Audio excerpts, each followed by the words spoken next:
ഒരിക്കൽ കൂടി Palakkad BJP lead നേടിയിരിക്കുന്നു. 963 വോട്ടുകൾക്ക് സി കൃഷ്ണകുമാർ മുന്നിൽ. NDA സ്ഥാനാർത്ഥി സി കൃഷ്ണകുമാർ BJPയുടെ പാലക്കാടിലേക്ക് കടക്കുമ്പോൾ BJP 963 അഞ്ചാം റൗണ്ട് BJPയുടെ ശക്തി കേന്ദ്രത്തിലാണ് വോട്ട് എണ്ണുന്നത് എന്നതും എടുത്തു പറയണം. 963 വോട്ടുകൾക്ക് സി കൃഷ്ണകുമാർ പാലക്കാട് മുന്നിൽ. ഒരു വാർത്ത കൂടി കിടപ്പുണ്ടല്ലോ, നീലപ്പെട്ടി ഉയർത്തി UDF പ്രവർത്തകരുടെ ആഹ്ലാദ പ്രകടനമെന്ന്. ആ പെട്ടി താഴ്ത്തിയിട്ടുണ്ടാകുമല്ലേ കുറച്ചു നേരം. തീർച്ചയായിട്ടും എനിക്ക് തോന്നുന്നു അരുൺ ആലത്തൂരിലേക്ക് ഒന്ന് പോയാൽ അരുൺ ചേരും, വളരെ വേഗം അരുൺ ചേരും എന്നാണ് മനസ്സിലാക്കേണ്ടത്. എവിടെയാണ് പാലക്കാട് നഗരസഭയാണ്, നഗരമേഖലയാണ് BJPക്ക് എപ്പോഴും ഒപ്പം നിന്നുള്ള ശക്തി കേന്ദ്രങ്ങൾ. ഈ പാലക്കാട് നഗരസഭയിൽ ഭൂരിപക്ഷം ഉയർത്തുക അല്ലെങ്കിൽ അത് എപ്പോഴും നിലനിർത്തുക എന്ന ഒരു സ്ട്രാറ്റജി അത് വർക്കൗട്ട് ആവുന്നുണ്ടോ എന്നതാണ് BJP പ്രധാനമായും വീക്ഷിച്ചത്. എന്തായാലും നഗരമേഖലകൾ BJPക്ക് ഒപ്പം നിൽക്കുമ്പോൾ അവിടെ കോൺഗ്രസിന് നിർണായകമായ സ്വാധീനമുള്ള ചില പഞ്ചായത്ത് മേഖലകളുണ്ട്. കഴിഞ്ഞ തവണ മുന്നിൽ എത്താത്ത പല വാർഡുകളുണ്ട്, പല മേഖലകളുണ്ട്. അരുൺ ആലത്തൂർ അല്പനേരം UDF സ്ഥാനാർത്ഥി മുന്നിട്ട് നിൽക്കുന്നു. ഏത് മേഖലയാണ് എണ്ണിയത്, ഏത് ഭാഗത്തേക്കാണ് ഇപ്പോൾ വോട്ടെണ്ണൽ കടക്കുന്നത്, എത്രാമത്തെ റൗണ്ടിലേക്കാണ്? പ്രേക്ഷകർക്കായി വിശദമായി 1, 2, 3. ഇപ്പോൾ 5ാം റൗണ്ട് പൂർത്തിയായപ്പോഴാണ് BJP വീണ്ടും ലീഡ് ചെയ്യുന്നത്. 963 വോട്ടുകൾക്കാണ് സി കൃഷ്ണകുമാർ ഇപ്പോൾ ലീഡ് ചെയ്യുന്നത്. നേരത്തെ ആദ്യം ഈ കൽപ്പാത്തി, അതുപോലെ തന്നെ അയ്യപുരം, പുത്തൂര് തുടങ്ങിയ മേഖലകളായിരുന്നു ആദ്യ റൗണ്ടിൽ ഉണ്ടായിരുന്നത്.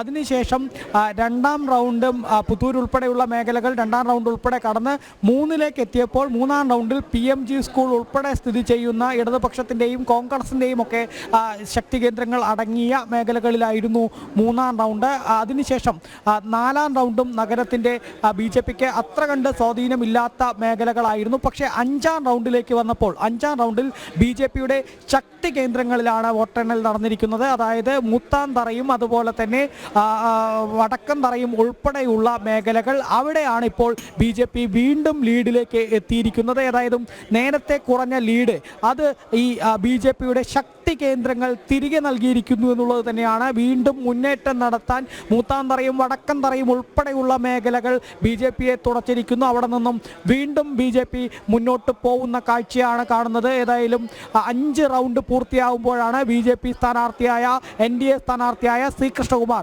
ഇപ്പോൾ മുന്നിട്ട് നിൽക്കുന്നത്. ശരി, അരുൺ ആലത്തൂർ ഒരിക്കൽ കൂടി മഹാരാഷ്ട്രയിലേക്കും ജാർഖണ്ഡിലേക്കും. ജാർഖണ്ഡ് വീണ്ടും സസ്പെൻസ് തരുന്നു. ജാർഖണ്ഡിൽ ഇപ്പോഴിതാ JMM സഖ്യം 41 സീറ്റിൽ മുന്നിൽ നിൽക്കുന്നു. BJP സഖ്യത്തിന്റെ ലീഡ് ഇന്നലെ 35ലേക്ക് താഴുന്നു. 5 ഇടത്ത് മറ്റുള്ളവർ. മഹാരാഷ്ട്രയിൽ സസ്പെൻസ് ഇല്ല, സംശയമില്ല, ഫോട്ടോ ഫിനിഷ് ഇല്ല. 288 ഇടത്ത് ഒരു സഖ്യം അങ്ങനെ ലീഡ് ചെയ്യുക എന്ന് പറയുമ്പോൾ ജനം ഏറെക്കുറെ ലോക്സഭാ തെരഞ്ഞെടുപ്പിന് ശേഷം ഉണ്ടായ വലിയൊരു മാറ്റം, ഒരു 10 സീറ്റ് കൂടി അവിടെ BJPക്ക് വന്നാൽ ഇവിടെയാണ് ഇതിന്റെ ഇടയ്ക്ക് ഒരു കുസൃതി പറഞ്ഞുകൊട്ടെ. ക്രിക്കറ്റിൽ ഭാരതം ഓസ്ട്രേലിയ ക്രിക്കറ്റ് ടെസ്റ്റ് പെർത്തിൽ പുരോഗമിക്കുകയാണ്. 150 റൺസിന് പുറത്തായ ഭാരതം ഇന്നിപ്പോൾ തിരിച്ച് ഓസ്ട്രേലിയയെ വീണ്ടും എറിഞ്ഞിട്ടിരിക്കുന്നു. 104 റൺസിന് ഓസ്ട്രേലിയ പുറത്തായിരിക്കുന്നു. ഞാൻ ക്രിക്കറ്റ് പറയാൻ കാര്യം നേരത്തെ ഉമേഷ് പറഞ്ഞ കണക്കാണ്. ക്രിക്കറ്റിൽ ഭാരതം ജയിക്കണം, സഞ്ജു സാംസൺ സെഞ്ചുറി അടിക്കണം. സഞ്ജു സാംസൺ സെഞ്ചുറി അടിച്ചു കഴിഞ്ഞാൽ എന്തൊക്കെ റെക്കോർഡുണ്ട്?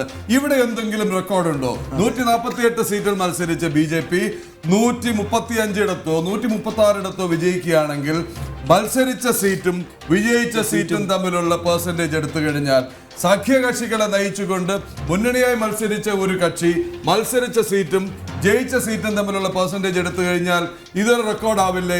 ഇത്തരം സ്റ്റാറ്റിസ്റ്റിക്സ് എനിക്ക് തോന്നുന്നു ഇത് മഹാരാഷ്ട്രയിലെ BJPയുടെ ചരിത്രത്തിലെ ഏറ്റവും വലിയ മുന്നേറ്റമാണ്. 135 ഇതിനൊന്ന് കണക്കായി പറഞ്ഞോട്ടെ. Maharashtra BJP 218, Congress 57. Jharkhand BJP 30, JMM 150. പെർത്തിൽ ഇന്ത്യ 150, ഓസ്ട്രേലിയ 104. ഇതാണ് ഇപ്പോഴത്തെ കക്ഷി നില എന്ന് പറയണം. ഏതായാലും മഹാരാഷ്ട്രയാണ് അത്ഭുതപ്പെടുന്നത്. എക്സിറ്റ് പോൾ ഫലങ്ങൾ ഈ 170 വരെയൊക്കെയാണ് പരമാവധി പറഞ്ഞത്.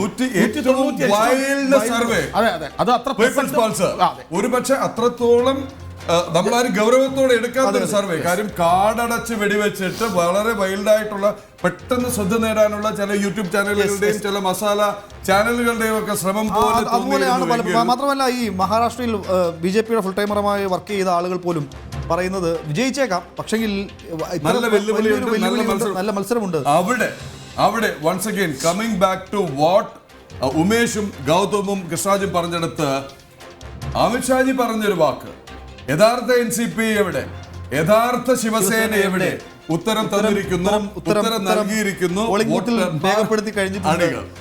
ശിവസേന ഷിൻഡെ വിഭാഗം 50, ശിവസേന ഉദ്ധവ് ഠാക്കറെ വിഭാഗം 17, NCP അജിത് പവാർ വിഭാഗം അതൊക്കെ വിട്ടേക്കൂ 33, അതൊക്കെ വിട്ടേക്കൂ. കോൺഗ്രസിന്റെ ഒരു ഗതികേട് നോക്കൂ, 30 സീറ്റിലേക്ക് ചുരുങ്ങുന്നു കോൺഗ്രസ്. എന്താണ് ഇപ്പൊ നേരത്തെ ഗൗതം സൂചിപ്പിച്ച പോലെ തന്നെ ഉത്തർപ്രദേശിൽ SP കൂടെ നിർത്തില്ല കോൺഗ്രസിന്, വലിയൊരു ബാധ്യതയാണ്. ആകെ ആശ്വാസമുള്ളത് മഹാരാഷ്ട്ര പോലെയുള്ള സംസ്ഥാനങ്ങൾ ഇത്തരം ചില കൂട്ടുകെട്ടുകളാണ്. കോൺഗ്രസിനെ കൊണ്ട് ഗുണമില്ല.